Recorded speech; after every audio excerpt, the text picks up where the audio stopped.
Unequivocally, the number one thing that helped me become a better guitar player was giving Facebook my email and throwing me onto a ClickFunnels mailing list that tried to sell me DVDs of guitar courses 3 times a day. Just kidding, it's actually arpeggios. And before you turn away, arpeggios are so much more important than just playing like... Alright, so today we're going to talk about arpeggios, how they really help me, and how you can use them in different ways that maybe you haven't even thought about. But let's start with what an arpeggio actually is. It's just playing a chord, one note at a time. Oftentimes they play them forward and backwards. You don't have to play them like that. You don't have to think about them like that, but I think it's the best way to break down a chord and really make the combination of, or the connection between chords, melody, and just music in your guitar playing, all right? So we're gonna do examples in A major and A minor, okay? So the only difference between A major and A minor is, as a chord, is one note, it's the third. A major has a major third, A minor has a minor third. So A major is an A C sharp, and an E, and A minor is an A C, and an E, okay? And this is one of the things that can be confusing because we learn chords as shapes, right? It's like you get open on the A string, 2, 2, 2, and then open on the E string. And it's like, all right, well, if we look at those notes, we've got open A is an A, 2 on the D string is an E, 2 on the G string is another A, then 2 on the B string is a C sharp, and then an E on top, okay? So that's great because it gives us a movable kind of shape that you can move all over the place in different chord keys and stuff like that. But it actually gives you the notes in that chord out of order, all right? So remember, I said we had an A, an E, another A, and a C sharp. The great thing about arpeggios, it'll give you those notes, but it'll give you them in order, okay? So what we're gonna do is we're gonna start on the 5th fret of the low E string, which is an A. And we're gonna play the arpeggio like this. All right, so we've got A, C sharp, E, and then another A. All right, so 5th fret on the E string, 4th fret on the A string, 7th fret on the A string, and then the 7th fret on the D string, which we start with an A and we end with an A, all right? So I think seeing it in order changed the way that I look at guitar playing because it's like, oh, you know, I know a bunch of chords and stuff, and maybe I even know different voicings of the same chord so I can move around. Like I know that this right here is an A major. I know that this right here is an A major where I've got, you know, open A, 7D, 6G, 5B. Also an A major. That's really cool, but I'm really just going back and forth with this. But then once you be like, oh, the lower strings on the guitar, I can really pretty easily get like that, right? Now I can maybe do something a little more rhythmic. And then I can actually have a different shape that looks like this. A, C sharp, E. So the 5th fret to the 9th fret of the same string, and then the 7th fret of the A string is the same as the 5th fret down a string to the 4th fret. See, the exact same thing. One isn't necessarily better than the other, but they might have advantages. So let's say I want to kind of just riff on an A major chord. Maybe I'm playing with a band, or there's a song where it's just an A major chord over and over again because it's the TikTok generation and the songs are only 60 seconds, so they only have one chord anyway. But you can riff on it just by like maybe adding these bass notes to the chord.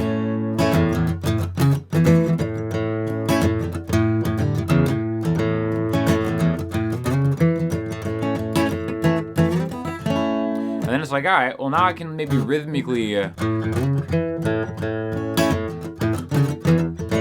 kind of add those little mutes in between. And that's something that I really kind of would gravitate toward when I was playing a lot of live shows, just as an acoustic duo or an acoustic solo act, because it really kind of adds a little bit of flavor and spice to your chord playing instead of just vamping on the same chord all the time with mutes and stuff, right?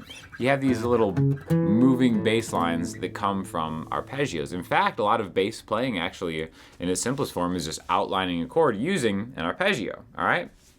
The beautiful thing about all this is it's totally movable. You can do it in different places on the neck. So we could start with this A major arpeggio and then actually go into the next octave. So 5, E, 4, A, 7, A, and then maybe down to the octave with my middle finger again, and now I'm 7D, the same shape. 7, 6, 9 on the G string, so. All right, now what I think is a little better than that, or maybe more useful, is going through one shape like this. Okay, so this is like a full A major 2-octave arpeggio in the same spot. A, C sharp, E. A, C sharp, E. And again, all that is outlining that chord that I was playing earlier, where it's that little staircase, 7, 6, 5, D, G, B string, right? That's an arpeggio right there. I'm just repeating that same thing, okay? The great thing, how this really helped me in my music theory training, was adding extended chords with this, like a major 7 chord, right? So before we start about major 7 chords, because I have a hard time stopping talking about major 7 chords, I gotta tell you about the sponsor of this video, Elixir Strings. One of the other reasons that I improved was that I switched to coated strings because it was so much easier on my fingers. Elixirs have always been my favorite strings, way before they sponsored any videos of mine. So definitely get yourself a set of 12 nanowebs. Those are my favorite. If you are just maybe starting out and you know, they're kind of harder to hold down, try 11s or 10s, gauge down a string, and that also really helped me out. In fact, when I was at the height of my live playing like 5 shows a week, I gauged down to 11s because for marathon shows, thinner strings help out. But especially if they're coated, elixirs are going to last way longer, and they pay for themselves over time by the time you have to replace like non-coated strings. So thank you to Elixir for sponsoring this video. And let's get to the major 7 chords. Okay? Adding one note to a triad, we've been playing triad chords, major, and we'll get to the minor one in a second, really opens up like a whole other world of guitar playing, or at least it did for me anyway. Because I've got this 1, 3, 5, and that A, C sharp, E, it comes from the A major scale or any major scale. And then if we number them, 1, 2, 3, 4, 5, 6, 7, 8. I don't want to get too much into the numbers right now. Check out my Patreon if you do want to go into the weeds on that. But taking the 7th note and adding it to what we just did there, that A, C sharp, E, G sharp, that really kind of spells that chord out in a way that totally changed my playing and really made me understand how these chords and arpeggios fit into just music in general. So I think this is like a really great exercise that you could do by going 1, 3, 5, 7, 1, 3, 5, 7, 1, and then back. Okay, so I'll do that again super slow, and I'll call out the fret names, but this is a great warm-up exercise at the very least. If you do this for like 5 minutes a day, you're gonna get a lot better very, very quickly because it's training your fretting hand, your picking hand, and your mind. And anytime that you can do a practice that connects all 3 of those, you're doing a great job. So, there's a root note, 5E, 4A, 7A, 6D, 7D, 6G, 5B, 4E, 5E, then backwards.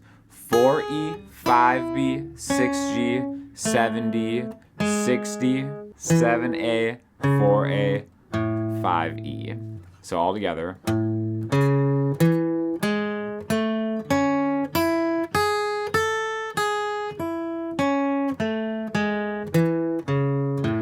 Okay, and that's just a 2-octave, 1 note at a time, A major, 7 chord. And then I think it's something that if you can do up and down the neck, that's awesome. I also use this as an opportunity to practice my alternate picking. You can pick it however you want, but I'm going like. And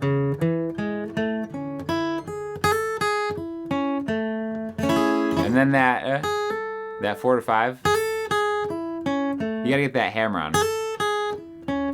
Because it just sounds classy, right? And if you're using arpeggios and you're saying the word arpeggio out loud in front of company, you're just gonna sound like a classy person, and they're gonna expect that kind of hammer-on vibe, right? So now, the interesting thing about that is the number of notes in a chord kind of dictate how the arpeggio sounds a lot of the time.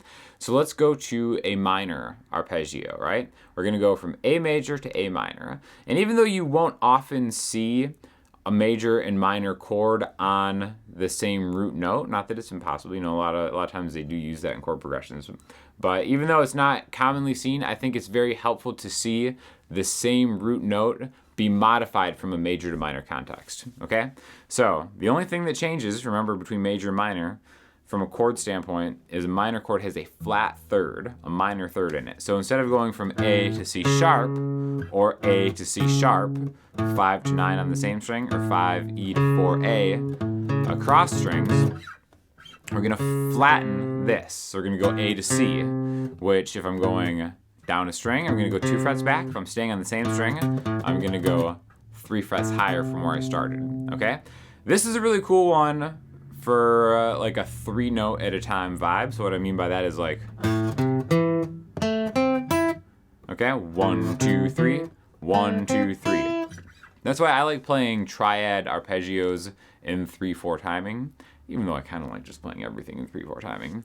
But what we do here is we have 5E, 8E, 7A, and then I'm gonna do the same thing, the same notes, but the next octave up, okay? So 5E, 8E, 7A, 7D, 5G, 5B, and that leads us to the top A, where we started, right? So that's an A minor arpeggio, okay? So 1, 2, 3, 1, 2, 3, 1, 2, 3, 1, 2, 3, 1. And it just has kind of like a cool flow to it.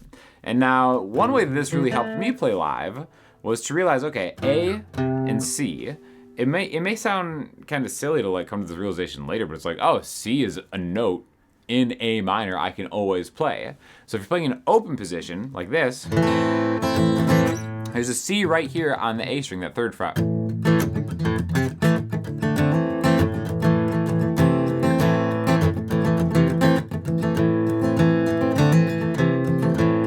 So a lot of times if you're vamping on an A minor, you can always kind of grab that C with your pinky.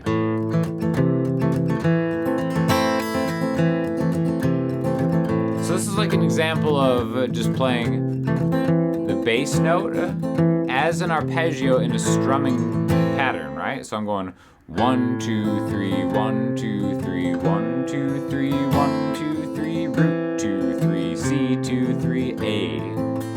So you'll notice that like every time I change the bass note, or I'm calling it the root note, but I mean the bass note, I'm just really going through that chord, A, C, E, or A, C, E. Alright, it's like, oh, well I can go to a higher E or I go to a lower E.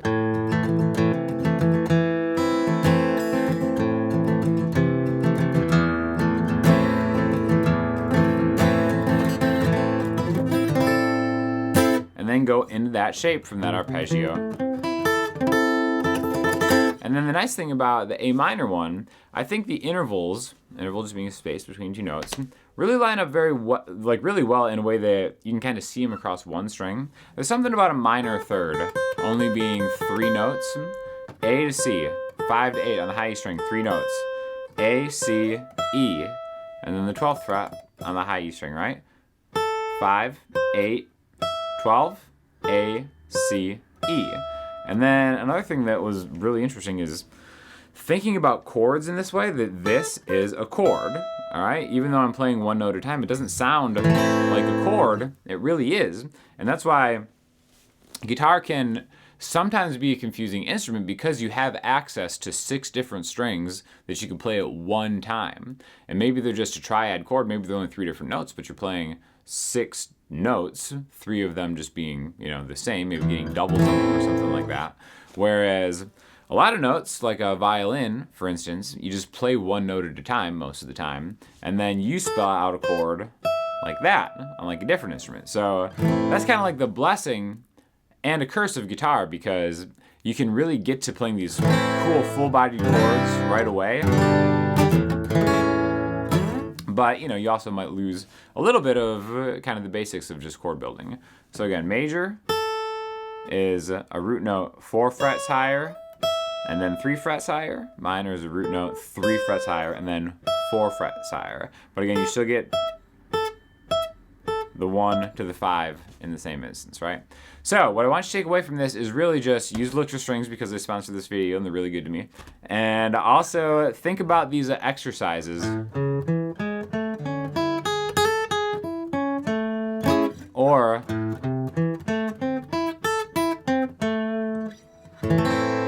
and then kind of maybe see what you can do rhythmically with some of those things, right?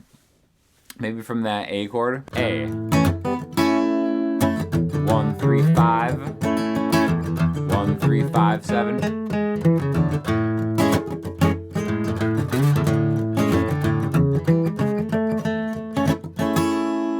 And yeah, make it sound kind of rhythmically and vibey and funky and do all that cool stuff. So thanks again to Electric Strings. Thanks again to you for signing up for my Patreon because you're a real one. And if you have any questions or comments, hit me up in the comment section. Instagram, the website. I'll talk to you all soon.